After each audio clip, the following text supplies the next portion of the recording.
Geek here, and I'm joined by RonaparTV. Right, yeah. I'm very good, but it's very emotional because this is the final Series 1 review. We have covered the entire Eccleston era. Yeah, it has been a long one. There's been so many events that have happened. So many ups and downs. Yeah, it's been an emotional journey, but It truly has. we'll get through it.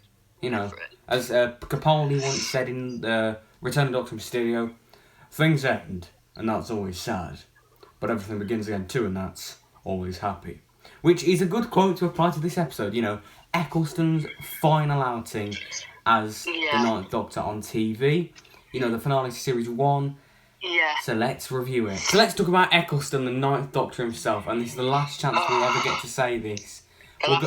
We'll do it in time. 3, 2, 1. He's absolutely fantastic.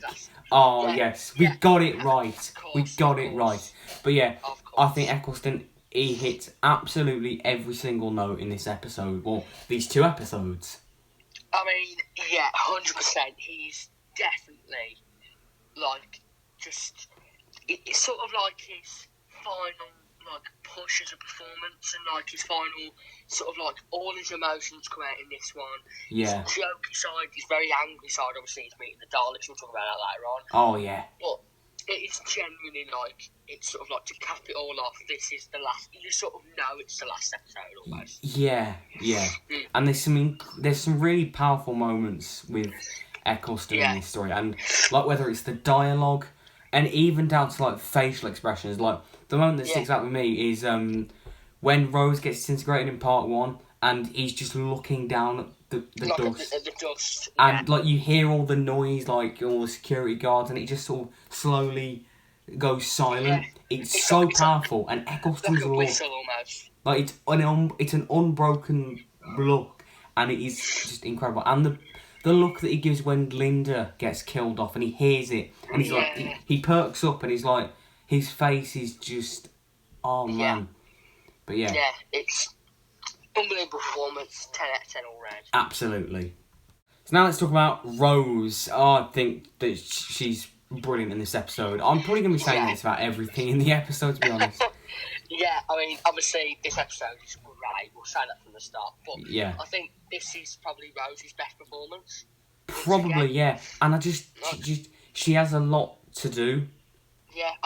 Bar Empty Child. I guess in Empty Child she doesn't really have a lot to do, does she? But in this, she's a part. She's a pivotal part. Yeah. Obviously, with the ending scene, she's mainly obviously the reason of the ending. She pretty much saves the day, and it kind of brings the whole series full circle with her saving the day in Rose by defeating the Neptune. She saves the day again, and just the cafe scene when she gives the speech of the Doctor showed me a better way of living your life. It basically sums up what Series 1 is as a whole, and we'll get into how the story arc is wrapped up. But but Rose is just fantastic in this episode.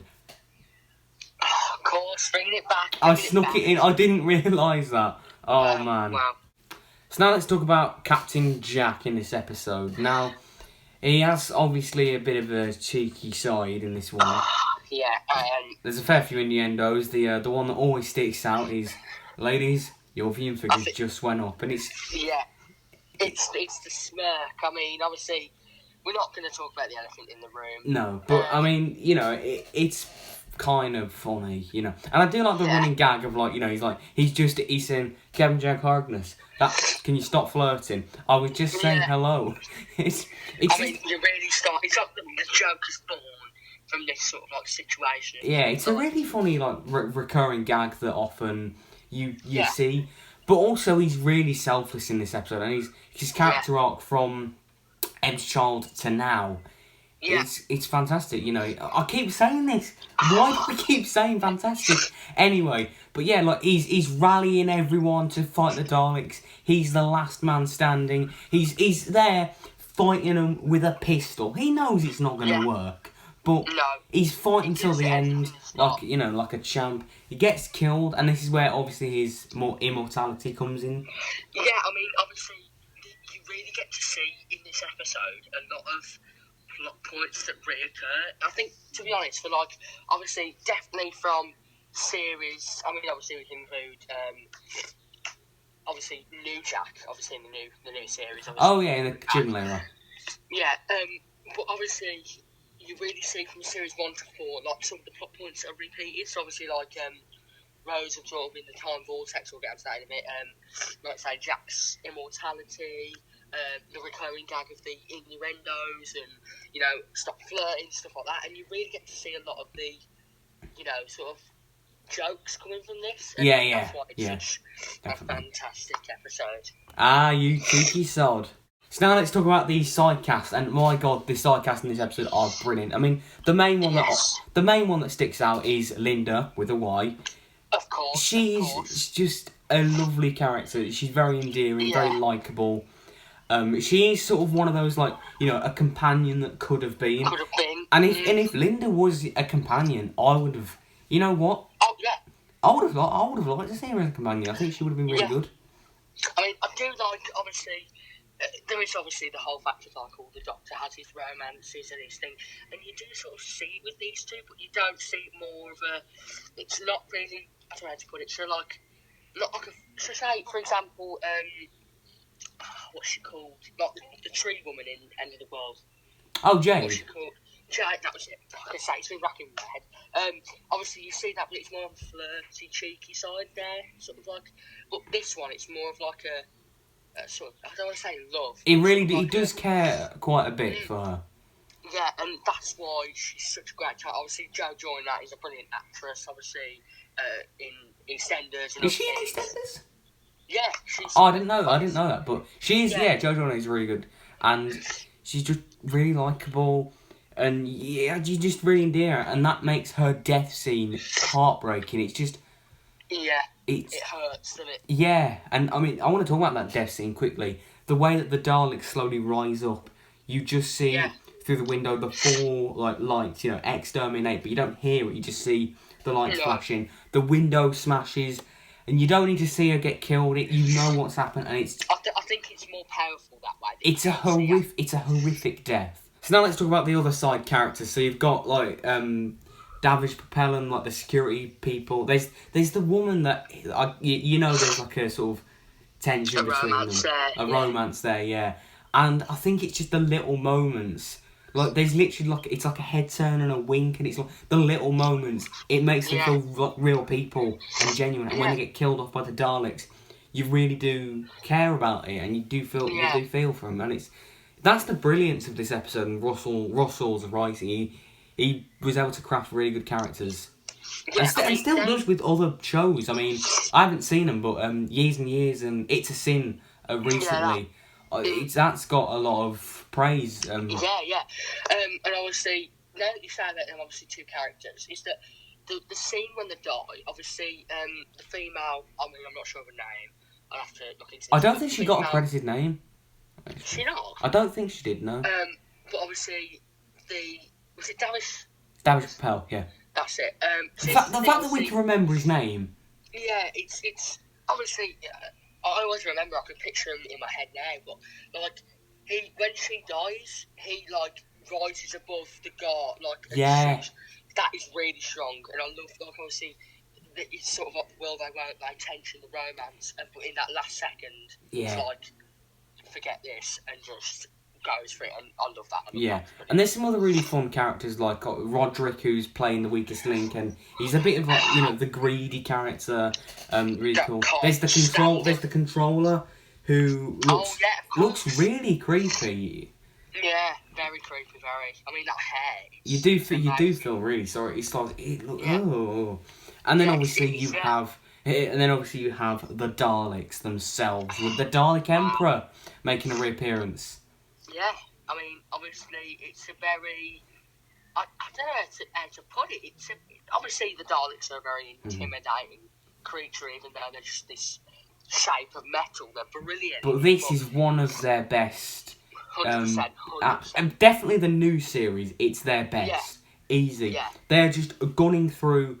they're tearing through Satellite 5 like their tissue paper. They arrive, they kill that first lot of humans with that security guard. Do you remember the one who was on the technician on the week. Oh, yeah. She gets killed and that lot, and then they go down to the bottom floor just because there's a bunch of humans there. They haven't done anything. They just go down because they're Daleks. They don't like anything that isn't Dalek. They just kill all of them. It's a horrific scene, and then obviously they kill Linda. Then they kill, as we mentioned, Double Chappelle, the other one, and then they kill Jack. He's the last one, and it's this constant sense of hopelessness. It's like these characters are getting killed off, and then they corner the Doctor at the end, and it's just like there's no hope, is there? And it's that it makes you feel, it's nail biting how tense it is. It's just. I mean, I was just about to say that the fact that they've got in that building, they could have easily gone to the Doctor first, killed him. Are you still building the Delta Wave? They could have easily just exterminated there and then. Yeah. But the fact that they killed almost everyone off. I mean, I'm pretty sure they did kill everyone. Everyone else in Satellite 5. And then, obviously, comes the Doctor last. It's brilliant. Like, execution, direction. It's amazing. And one more thing I do want to point out is that, obviously, I think it was Tennant that said it later on when he said to Rose, obviously, the last time we seen that, like, there were, like, scavengers and, like, the fact that they've just been breeding, like, obviously, like, they're talking about blasphemy, like, the Dalek Emperor is this god, and it's frightening, really. Yeah, and I think, that sort of desperation, I think that's when a villain is most scary, when they're so desperate, they're just insane, and they will do anything. And the Dalek Emperor is really cool to see him because, I don't know if you know, but he was in the Patrick Troughton era, in A Missing Story. But there are clips of the original Dalek Emperor, and he's really cool. And his big booming voice, in fact, you can see the mutant inside. The conversations he has with the Doctor. He's just a really great villain and portrayed incredibly well. And also, a fun little Easter egg for classic fans. The Daleks by him have black domes, if you've noticed. Oh, really? That's accurate to when they appeared in the 60s. So, nice little nod there. So now let's talk about the references to, like, game shows and the premise of, like, it being game shows in the future and other TV shows. Yeah, it's kind of dated. I mean, I do remember Big Brother when I was younger, but honestly, I hadn't heard of The Weakest Link or the other... What was it, really? Susanna? I mean, there's lots of reference in there, like Shooting Stars. But it's like, I hadn't heard of a lot of these shows before I watched the episode. It was about 2016 I watched it, which... This is one of the first Doctor episodes I ever watched as well. Well, it's a good episode to start you out anyway. I mean, it's brilliant. But yeah, like, it is kind of dated. But it is funny, it's got that sort of 2000s, as you put it, trash telly. Yeah, I mean, it is very, like, 2000s nostalgic British, like, trash telly, like I say, you'd sit down on a Saturday night, nostalgic, and it's very 2000s, like, you've got, obviously, Big Brother, you said it earlier on, how they've got, like, Anne Robinson to The Weakest Link. As the android, like, that is perfect, and the fact that the android kills 3 Daleks, I will never not find that amazing. I think that is just brilliant. I think we should start a petition. Bring back the android for Series 13. Absolutely. We'll put that as a hashtag. But I think the actual message of the story, while in execution it may be a bit dated, and that's the only real criticism I have of the story, the message of, like, really violent TV shows and, like, how much people want and how desensitised people are, it's more relevant now. I mean, a couple of years ago, the Jeremy Kyle show got cancelled. Oh, of course, because somebody killed himself because of it. Yeah, one of the contestants, Yeah, so it is still relevant. Like, you replace, like, Big Brother or Weakest Link with the Jeremy Kyle show or any other, like, reality show, it's still relevant. Yeah, I mean, obviously, you say about, obviously, how they got Anne Robinson to the android, but they also got, I don't know if you noticed, obviously, Davina McCall presented Big Brother, and did you hear, like, it's like, please do not sweat? Is that... I didn't know. I didn't realise. I don't know if it is Davina McCall, but it sounds a lot like her. I didn't know that. I didn't know that. Yeah, maybe because I don't really watch Big Brother, but that's if that is true, then that's really good attention to detail. I'll have to look that up, but brilliant. So let's talk about the cliffhanger. Oh man, this is one of the best cliffhangers in history. 100% agree with that. It's very, I don't know how to put it. It's well directed, executed. It's fantastic, brilliant. Yeah, I mean, you got the fantastic in there. But I think the way that it sort of builds and builds, because obviously this feels like more like a cliffhanger for the Daleks, because like, you know, they've got Rose captured, they're going to kill everyone, and then Eccleston just goes, no. And it's just, that, it's like, everybody's like, what the hell? What are you doing, man? And he's like, explain yourself, and he's like, it keeps ramping up. He's like, I said no, it means no, because it's what I'm going to do. And it's just like, he's ramping up and ramping up, and Eccleston's delivery is fantastic. The Rose, I'm coming to get you, and he turns off the screen, and it's like, oh my god, what's he going to do? And the Daleks are like, how are we going to get out of this? So yeah, and I love in the recap for Part of the Ways, there's the Rose, I'm coming to get you title sequence. I think that's really well edited. Yeah, I mean, multiple things to say there is obviously the one thing about the Frozen coming to get you at the Part in the Ways clip at the start. I think they would have done that. The creative direction was because obviously, say if you watch it on iPlayer or Netflix, you just have it like it'll continue to the next episode done. But like obviously, it is like a week. You know, there's a week gap, isn't there? So you've got to obviously make up for that. But and when you say obviously when they all turn at the Doctor's looking, they're like sort of like, who is this man who has the audacity to question these, you know, not magical, but like these beings, And then at the beginning of Part of the Ways, that action scene is fantastic with the missiles and the TARDIS, and fantastic. And the confrontation with the Emperor is just brilliant. The Dalek ship set is great, and in terms of direction and editing, all of it looks beautiful for 2005. You know, it's the colour grading, the lighting, the different camera angles that, you know, help create different emotions. It's almost as if, like, they've saved the whole budget using pants CGI and things like End of the World and The Long Game to literally save up for this massive... epic. I mean, if Stolen on the Journey's End is like the Infinity War and Endgame, then this is the first Avengers. Age of Ultron Avengers. No, this is Avengers, not Age of Ultron. That would be... I mean, I like Age of Ultron, but come on, it's nowhere near this, is it? No. It doesn't have a candle to it. So obviously being the finale, it needs to wrap up the story arc of Bad Wolf. Also, you think... I kind of think that the Bad Wolf thing is a bit of a red herring. Yeah, it is. Because it's sort of mishmash and sort of like random in a way. Well, yeah, but I think it makes sense. But the real arc of this is the Ninth Doctor. His character development, you know, from Rose, he's just come out of the Time War, he's a broken man. And then each episode, he's inspiring people to help save the universe. You know, Jade in End of the World, Charles Dickens in Unquite Dead. Yeah. I can't remember, the news reporters in The Long Game, Pete Tyler in Father's Day, Nancy in The Empty Child. And then at the end, when he's got the Delta Wave, he's going to kill everyone. And with the benefit of hindsight, because we've seen the Time War, like Day of the Doctor, with the moment and the War Doctor, the imagery is so similar. Yeah. And it just works. It's beautiful. Like, obviously, it's virtually just committed major genocide, killing off virtually the Time Lords and a whole race of Daleks, even though they're in the wrong, it's still genocide. And it's about to sort of do it again. So it's sort of like he's learned from his mistakes almost. Absolutely. But like across the series, he's learned from his mistakes, but at this moment, he's like, no, I can't do this again. And he's literally ready to do that, and it's brilliant. Yeah, it's brilliant. And I think that every Series 1 episode contributes in some way. So, Rose obviously introduced the whole thing. End of the World, you can go to the future, first trip to the future. Unquite Dead, first trip to the past, and also the Bad Wolf is set up there. Yes, Aliens in London, we'll get to that in a sec. Dalek, the Daleks are the main villain. The Long Game, Satellite 5 is the main setting. The Empty Father's Day, Pete Tyler, it would have helped Rose save the Doctor, so that influences Jackie to help, which is an important plot point. The Empty Child Doctor Advances introduces Captain Jack. Boomtown introduces the heart of the TARDIS, so I'm alright with the, you know, sort of... No, I don't want to say Deus Ex Machina. But I think it's because it's set up, it kind of works. And as I said, Aliens in London, if you don't watch that, you won't fully understand Boomtown. So every episode in this series somehow means something, and I think that's brilliant.